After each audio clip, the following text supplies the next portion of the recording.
देखो आज सारा ओडिशा रे आमर लोकप्रिय मुख्यमंत्री मोहन चरण माझी कर कमल 14टी अटल बस स्टाण्ड उद्घाटित से अवसर मो संसदीय क्षेत्र बालिकुदा ठारे नुआ बस स्टाण्ड टी आज तार शुभ उद्घाटन या द्वारा बालिकुदा एरसमा अंचल बहु जनसाधारण प्रकृत में उपकृत हेबे एवं जो माने बालिकुदा को आसुचंती बाहर अंचल जो असुविधा को सामना करुथिले जगतसिंहपुर पर्यंत गमनागमन जो सुविधा थिला बालिकुदा पर्यंत नथिला तेणु वर्तमान से प्रकार असुविधा प्रकृत लोक माने सामना करिवे नहीं। तेणु जो कारण ये ब्लॉक अधिवासी माने बहु भाव में खुशी अछंती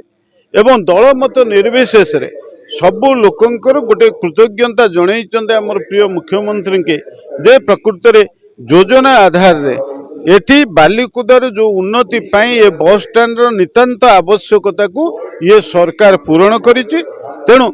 सेथिपाई आज यार शुभ उद्घाटन कार्यक्रम रे सेथिपाई बहु संख्यार लोक जोग देकी ये मतामत रखिछन्ति। बस स्टैंड उद्घाटन होबार आवश्यकता थिला यथेष्ट आगुरु उक्त बस स्टैंड पाखापाखि 3 मास है संपूर्ण सरीला। यह पूर्वतन मुख्यमंत्री नवीन पट्टनायक योजना थिला परिवहन